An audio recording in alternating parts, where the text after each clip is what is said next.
ተናስተልን ተመልካቾቻችን ይህ አካዳሚ ለሳምንታዊ ፕሮግራማችን ነው። አካዳሚ ለሳምንታዊ ፕሮግራማችን ሳዲ መልቲሚዲያ ከፋና ሚዲያ ኮርፖሬሽን ጋር በመተባበር በይሳት የሚቀርብላችሁ ሳምንታዊ የቢዝነስ ፕሮግራማችን ነው። ሳምንት እንደምታስታውሱት ከአቶ አስቻለው ታምሩ ከ27 የኮንሰልቲንግ ትሬኒንግ መስራችና ባለቤት ጋር በተለይም ኢትዮጵያ ውስጥ አጠቃላይ ያለውን የዓለም አቀፍ ተሞክሮ በማንሳት በተለይ ብራንድ ምንድነው የሚለውና የወለድ አልባ የፋይናንስ ስርዓቱ የሚሰጡት የፋይናንስ ተቋማት ምን አይነት ብራንድ መከተል አለባቸው የሚሉ ነጥቦችን እያነሳን በሰዓት ገደብ ምክንያት ፕሮግራማችን ሳንቆጭ አስቹ በዛ አቋርጥ ነውና በተለይ የብራንዲንግ ኢሹ ብዙ ዓለም አቀፍ ኤክስፒሪየንስ መላ ወስደናል።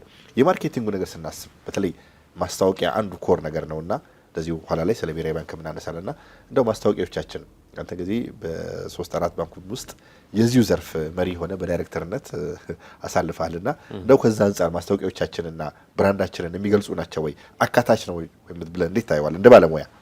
ጥሩ እንግዲህ ባለፈው ሳምንት ስናወራ የአውሮፓን ተሞክሮ በተለይ ከአካታች ቢዝነስ ወለድ አልባ የባንክ አገልግሎት ማዕከሉ ሼሪያ የሆነ እንግሊዝ ላይ በሰፊው የወለድ አልባ የባንክ አገልግሎት ሀብ እስክትባል ድረስ እንግሊዝ ወለድ አልባ የባንክ አገልግሎትን በደንብ አድርገው እንዳማራጭ እየተጠቀሙበት ነው። ከዛ ውጪ ምንም እንኳን ዘመናዊው የሆነው የወለድ አልባ የባንክ አገልግሎት ወደ 1400 አካባቢ እድሜ ቢኖረውም ባህላዊው በዘመናዊ መልክ ግን የተወለደው ግብጽ ላይ ወይም ደግሞ ኢጂፕት ላይ እንደሆነ እንደዚሁ ባለፈው አውርተናል። ወደ ኢትዮጵያ ስንመጣ ወለድ አልባ የባንክ አገልግሎት ወደ 12-13 ዓመት አካባቢ ያስቆጠረ ነው። መጀመሪያ በዊንዶ በመስኮት ነበረ።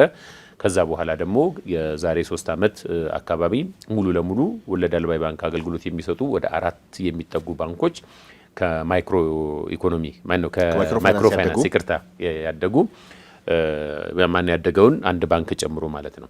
ስለዚህ በምን አይነት መልኩ ነው የማርኬቲንጋቸውን መስራት ያለባቸው? እንግዲህ የ13 ዓመት አካባቢ የእድሜ ያስቆጠረ እንደመሆኑ ባንክ ላይ ወለድ አልባ የባንክ አገልግሎት በመስኮትም በሰብሲጀሪም ዴዲኬትድ በሆኑ ቅርንጫፎችም ከዛ በተጨማሪ ደግሞ ቀደም ብዬ እንደገለጽኩት በተለይ ከ3 ዓመት ወዲህ ሙሉ ለሙሉ ፉል ፍሌጅድ የወለድ አልባ የባንክ አገልግሎት ብቻ የሚሰጡ ባንኮች ብቅ ብለዋል እና ማርኬቲንግ ላይ በምን አይነት መልኩ በጋራ መስራት የሚገባቸው ጉዳይ አለ። ለብቻ ደግሞ ሊወዳደሩ ይችላሉ። ይሄ ምንድነው ኮምፒቲሽን ባይ ኮርፖሬሽን የሚባለው ማለት ነው። ምን ተባበረባቸው ማለት ነው። ኤግዛክትሊ ለምሳሌ ወለድ አልባ የባንክ አገልግሎት ኢትዮጵያ ውስጥ ብቻ ሳይሆን በዓለም ላይ ያለው በተለይ የግንዛቤ በሚጠበቀው ደረጃ አይደለም። የመሰረቱ ሸሪያ ቢሆንም የወለድ አልባ የባንክ አገልግሎትን ለመጠቀም ግን የእስልምና እምነት ተከታይ መሆን የግድ ላይሆን ይችላል። የአገልግሎቶቹን ባህሪያቶቹንም ስታያቸው ማለት ነው። ስለዚህ ነው በእንግሊዝ ሀገርም በሰፊው እንዲጠቀሙበት የሆነው ማለት ነው። ተገቢውን ግንዛቤ ከማስጨበጥ አንጻር ወለድ አልባ የባንክ አገልግሎት ላይ የተሰማሩ ባንኮች በጋራ መስራት የሚገባቸው ስራዎች አሉ። ለምሳሌ ይሄ ወርክሾፖችን ማድረግ፣ የምክክር ጉባኤዎችን ማድረግ፣ ፎረሞችን ማድረግ በተወሰነ ደረጃ እየተደረገ ነው። ግን ካለው ጠቀሜታ አንጻር በቂ ነው የሚል እይታ የለኝም። ከዛ ውጪ የተለያዩ ባለድርሻ አካላት ሚዲያንም ጨምሮ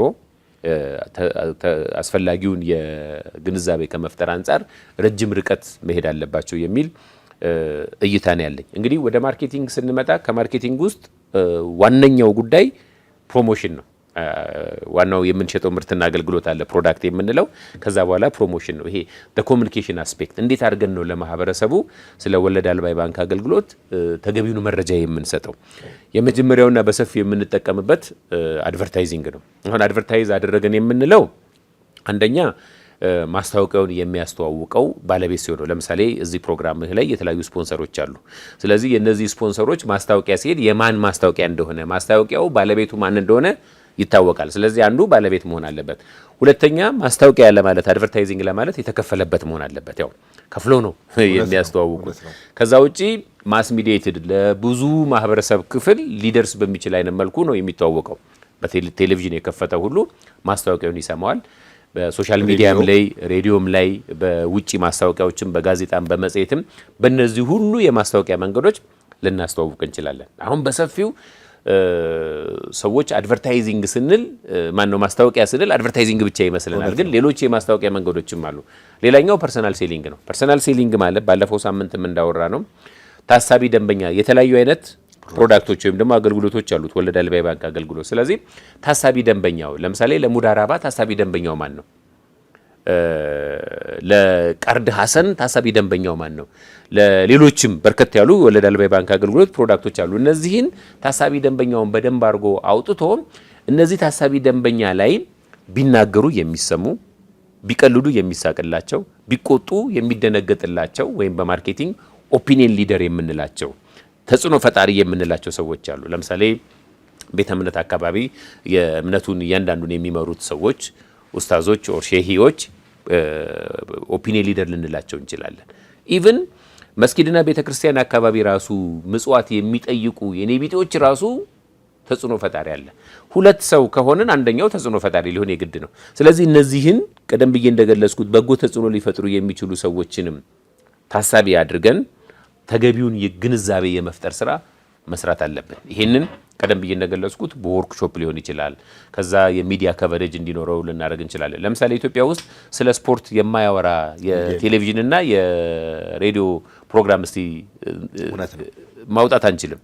ስለዚህ እያንዳንዱ ሬዲዮና ቴሌቪዥን ላይ ስፖርት የሚከታተለው ስፖርት የሚወድ ሰው ስለ ተጫዋቹ እድሜ ስለ ተጫዋቹ ውሎ የማያውቀው ነገር የለም። ባንክ ላይ የሚሰጡ አካታች ቢዝነስ ወለድ አልባ የባንክ አገልግሎት ብቻ አይደለም፣ በአጠቃላይ ሌሎችን የባንክ አገልግሎቶችን የሚሰጡትን ለምሳሌ አንድ ባንክ ላይ አንድ ክፍል ላይ የሚሰራው ሰው ዓለም አቀፍ የባንክ አገልግሎት ላይ ምን አይነት አገልግሎት ይሰጣል ብትለው ያን ያህል ላያውቅ ይችላል። በጣም ትኩረት አድርገው የሚሰሩ በጣም ጎበዝ የምንላቸው ሰራተኞች እንዳሉ ሳንዘነጋ ማለት ነው። ስለዚህ ቢዝነስ ላይ ልክ እንደ አሁን እናንተ እንደምትሰሩት እኛም በሬዲዮ ላይ እንደምንሰራው ቢዝነስ 27 ሌሎችም የቢዝነስ ፕሮግራሞች በሰፊው ሊኖሩ ይገባል ባይዞ። ስለዚህ አንስተው በጣም መወያየት የሚገባቸውና ማህበረሰቡ በደንብ እንዲያውቅ ማድረግ የሚገባቸው ልክ እንደ ስፖርቱ እንዲያውቅ እንዲገባቸው የተለያዩ ጉዳዮችን አንስቶ አካታች ቢዝነስን ጨምሮ የተለያዩ ጉዳዮችን አንስቶ በደንብ አድርጎ መወያየት ተገቢ ነው ማለት ነው። ይሄንን ምናልባት እንደ ፐብሊሲቲ ልናየው እንችላለን፣ እንደ ሌላው እንደ ማስታወቂያ መንገድ ማለት ነው። ሌላኛው ወለድ አልባ የባንክ አገልግሎት ወይም ደግሞ አካታች ቢዝነስ በማህበረሰቡ ተገቢው ግንዛቤ እንዲፈጠር የምንፈልግ ከሆነ በተለይ ቅርንጫፍ ላይ ወይም ደግሞ አገልግሎቱን በተለያየ አይነት መልኩ ነው የምንሰጠው። በዋናነት የምንሰጠው በቅርንጫፍ ነው። በሞባይል ባንኪንግ እንሰጣለን፣ በኢንተርኔት ባንኪንግ እንሰጣለን፣ በሌላውም ማለት ነው። እነዚህም በደንብ ተደራሽ ከማድረግ በተጨማሪ እዛ ጋር የሚሰሩ ሰራተኞቻችን ተገቢውን ስንቅና ትጥቅ ማስታጠቅ አለብን። ስለ ወለድ አልባ የባንክ አገልግሎትና ስለ ሌላውም የባንክ አገልግሎት በቂ እውቀት እንዲኖራቸው ይገባል። እዛ ጋር ፊት ለፊት ሲመጣ የሚያገኘው ያንን ሰራተኛ ነው ደንበኛው። ስለዚህ የሆነ ጥያቄ ሲያነሳ አላውቅም ማለት የለበትም እና ባንኮቹ ከሚሰጡት ስልጠና በተጨማሪ እዛ ጋር ከደንበኛ ጋር ቀጥታ ግንኙነት ያላቸው ሰራተኞች ራሳቸውን ማበልጸግ ላይ ራሳቸውን ማስተማር ላይ በጣም ረጅም ርቀት መሄድ አለባቸው ማለት ነው እና የተለያዩ ባለድርሻ አካላቶች አሉ። እነዚህ ተቀናጅተው ሲሰሩ ነው አካታች ቢዝነስ የባንክ አገልግሎት ሌሎችም ኮንቬንሽናሉም ወለድ አልባ የባንክ አገልግሎቱም ተገቢው ግንዛቤ ሊፈጠር የሚችለው በዛ ደረጃ ስንሰራ ነው ማለት ነው። ስለዚህ በዓለም ላይ ያለው ነባራዊ ሁኔታ የሚያሳየን ወለድ አልባ የባንክ አገልግሎት ተገቢው ግንዛቤ ተፈጥሮበታል የሚል አይደለም። የተለያዩ መረጃዎች እንደሚያሳዩት ኢትዮጵያ ውስጥም ደግሞ አጭር እድሜ ከመሆኑ አንጻር ባንኮች የተለያዩ ባለድርሻ አካላት በተወሰነ ደረጃ ሲሰሩ እናያለን።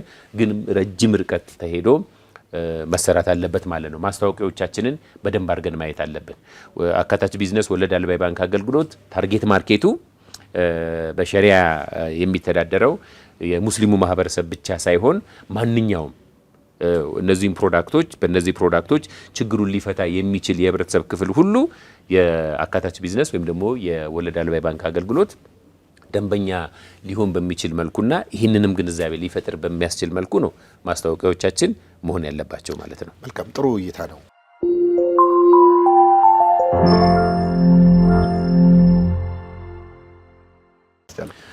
ጥሩ እንግዲህ ቀደም ብለን እንደገለጽ ነው ወለድ አልባ የባንክ አገልግሎት ማዕከሉ መሰረቱ ሸሪያን ታሳቢ ያደረገ ነው። በተደጋጋሚ ባለፈው ሳምንትም እንደገለጽ ነው ለምሳሌ አውሮፓ ላይ እንግሊዝ የወለድ አልባ የባንክ አገልግሎት ሀብ ወይም ደግሞ ማዕከል እስክትሆን ድረስ ሆኗል እና ይሄ ማለት ይህንን የሚጠቀሙት ሰዎች እምነታቸው ሙስሊም ሊሆን የግድ ላይሆን ይችላል። በዋናነት ደንበኞች ምርትን ወይም ደግሞ አገልግሎትን የሚገዙት የሆነ ችግር አለ። ባለፈው ሳምንትም ገልጫለሁ ይሄንን። ያንን ችግር የተሻለ ሊፈታልኝ የሚችለው አገልግሎት የትኛው ነው? የተሻለ ሊፈታልኝ የሚችለው ምርት የትኛው ነው የሚለውን ጥያቄ አንስተው ለዛ ጥያቄ ተገቢውን ምላሽ ሊሰጣቸው የሚችል አገልግሎት ወይም ደግሞ ምርት ነው ሊገዙ የሚችሉት ማለት ነው። ስለዚህ ከዚህ አንጻር ማስታወቂያ በዋናነት መሆን ያለበት የተለያዩ አይነት ወለድ አልባ የባንክ አገልግሎቶች አሉ። እነዚህን በማስታወቂያ በሚደረግ በአድቨርታይዚንግ በቴሌቪዥን፣ በሬዲዮ፣ በሶሻል ሚዲያ፣ በሌሎች ቻናሎች እንግዲህ በአጠቃላይ 4 ቻናሎች ሊኖሩ ይችላል። ኤሌክትሮኒክ ሚዲያ ብለን ሬዲዮና ቴሌቪዥን ሊኖር ይችላል። የውጭ ማስታወቂያ ብለን የሶኒክ ስክሪኖች፣ ይሄ የግድግዳ ላይ ማስታወቂያ ቢልቦርዶች ሊሆኑ ይችላሉ። ህትመት ውጤቶች ብለን በጋዜጣ፣ በመጽሔት፣ በበራሪ ወረቀቶች፣ በብሮሸር ልናስተዋውቅ እንችላለን ወይም በሶሻል ሚዲያ። በእነዚህ አድቨርታይዝ ስናደርግ ከፕሮሞሽን መካከል አንዱ አድቨርታይዚንግ ነው። የተወሰነ ምጥን የሆነ ነገር ነው ልናስተዋውቅ የምንችለው። ስለዚህ ይሄንን ምጥን የሆነ ነገር ስናስተዋውቅ ደንበኛው መጥቶ እንዲጠይቀን፣ ደንበኛው እኛ ጋር መጥቶ ተጨማሪ መረጃ እንዲያገኝ በሚያስችል አይነት መልኩና በተወሰነ ደረጃ እንዴት ነው ችግሩን ሊፈታ የሚችለው በእነዚህ አገልግሎቶች የሚለውን ታሳቢ ባደረገ መልኩ ማስታወቂያዎች መሄድ አለባቸው። እንግዲህ አካታች ነው ካለን ሁሉንም ሊያካትት በሚያስችል አይነት መልኩ ማለት ነው። ከዛ ውጪ በአድቨርታይዚንግ ካስተዋወቅም በኋላ ቅርንጫፍ ላይ መጥቶ ተጨማሪ መረጃ ወይም ደግሞ ዋና መስሪያ ቤት ላይ መጥቶ ተጨማሪ መረጃ ሲፈልግ በማስረጃ የቴስቲሞኒያል የምንላቸው የማስታወቂያ አይነቶች አሉ። ለምሳሌ እገሌ ገሌ የሚባል ሰው በይሄኛውን ወለድ አልባ የባንክ አገልግሎት ተጠቅመው ችግሩን በዚህ አይነት መልኩ ፈቷል። ከደንበኞች ቴስቲሞኒም ልንወስድ እንችላለን። ይሄ የምስክርነት ማስታወቂያ ማለት ነውና ለምሳሌ ይሄ ሊዚንግ አለ በወለድ አልባ የባንክ አገልግሎት። እቃውን ታመጣና ባንኩ ያመጣና አንዱ ባንክ ለምሳሌ ራሚስ ነው አይደል ያንተ ስፖንሰር፣ የራሚስ አምጥቶ ለምሳሌ ከዛ በኋላ ላንተ ሊዝ ሊያደርግልህ ይችላል፣ ሊያከራይህ ይችላል። ከዛ በኋላ አንተ በየወሩ ትከፍላለህ። ልክ ኮስቱን ከቨር ስታደርግ ያንን እቃ ሙሉ ለሙሉ ሊሰጥ ይችል ይሆናል በሚኖር የቅድመ እንትን ማለት ነው ስምምነት ወይም ደግሞ ውል መሰረት ማለት ነውና እንደነዚህ አይነት ጉዳዮችን በምስክርነት አይነት ማስታወቂያ በማምጣት ደንበኞችን በደንብ አድርገን አስተዋውቀን እንዲገዙ አገልግሎቱን እንዲገዙ ልናደርግ እንችላለን። ይሄ ፐርሰናል ሴሊንግ የምንለው ማለት ነው።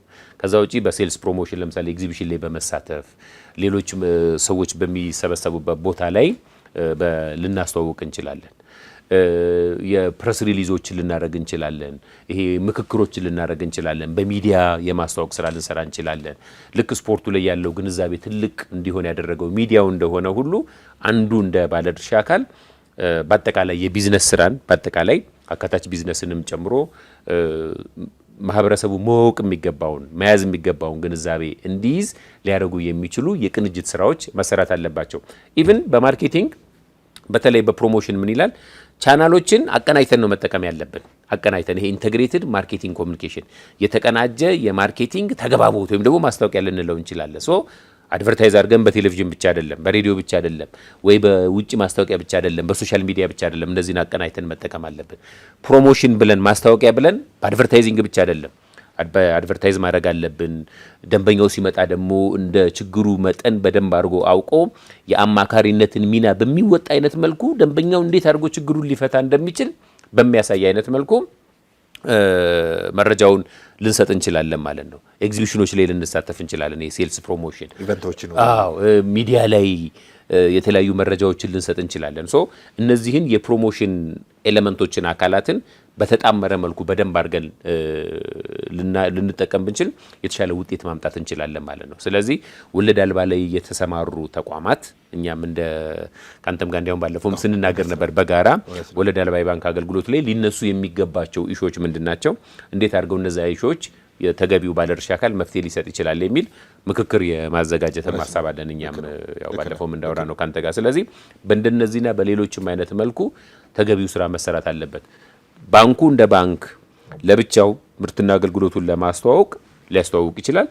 በጋራ ደግሞ ከሌሎችም ጋር ይሄ ወርክሾፖች እንዲዘጋጁ የፓናል ዲስከሽኖች እንዲዘጋጁ በማድረግ በጋራ የሚሰሩባቸው ኤሪያዎችን በደንብ ለይተው ከተሰራ ወለድ አልባ የባንክ አገልግሎት አካታች ቢዝነስ ምን እንደሆነ በደንብ ግንዛቤ መፍጠር ይቻላል ብዬ አስባለሁ። መልካም የጥሩ ገለጻ ነው። በተለይም የማስታወቂያችንና ይዘቶቹንና ተደራሽነታቸውን ምን ያክል ከስተመሮችን ይጠራሉ፣ ምን ያክል ከስተመሮችን ደግሞ ያረቃሉ። ምክንያቱም ለአንድ ፋይናንሻል ተቋም ዋና ምሰሶ ደንበኛ ነው። የደንበኛንና የባለ አክሲዮን ገንዘቦችን ነው ማሳደር። በተለይ እንግዲህ የዚህ ሁሉ የፋይናንሻል ተቋማት ዋና አባትና ባለቤት ብሔራዊ ባንክ ነው። እንደው የብሔራዊ ባንክን ከወለድ አልባ ስርዓት አንጻር ያሉትን ነገሮች እንዴት ታያቻለ አስቻለው? እንግዲህ ወደ 12-13 ዓመት እድሜ ያስቆጠረ እንደመሆኑ ወለድ አልባ የባንክ አገልግሎት ብሔራዊ ባንክ በተለያየ አይነት መልኩ እየረዳ ነው። ለምሳሌ አሁን መጀመሪያ በመስኮት የወለድ አልባ የባንክ አገልግሎት መጀመሩ ለወለድ አልባ የባንክ አገልግሎት በተገቢው መልኩ ስራ ለመስራት የሚያስችል ሰራተኞችን እንደ ማሰልጠኛ መልካም አጋጣሚ አድርጌ ነው የምወስደው። ከዛ በመስኮት ከተሰጠ በኋላ ራሳቸውን ቅርንጫፍ ለብቻ ራሳቸውን የቻሉ ቅርንጫፎች ወለድ አልባ የባንክ አገልግሎት ብቻ እንዲሰጡ ሆነ። በመስኮት ያለማመድ ነው ሰራተኛ እዛ ጋር አምጥተን እንዲሰራ አደረግ ነው ማለት ነው። ከዛ በኋላ ምን ሆነ? ራሳቸውን የቻሉ ወለድ አልባ የባንክ አገልግሎት ብቻ የሚሰጡ ባንኮች ተፈጠሩ ማለት ነው። ከዛ ወለድ አልባ የባንክ አገልግሎት የሚሰጡ ባንኮች ተፈጠሩ። አሁን እነዚህ ባንኮች የመፈጠራቸው ታሪክ 3 ዓመት አካባቢ ነው። እነ ራሚስ እና ሌሎችም ወለድ አልባ የባንክ አገልግሎት ሙሉ ለሙሉ ወለድ አልባ አገልግሎት የሚሰጡ ማለት ነው።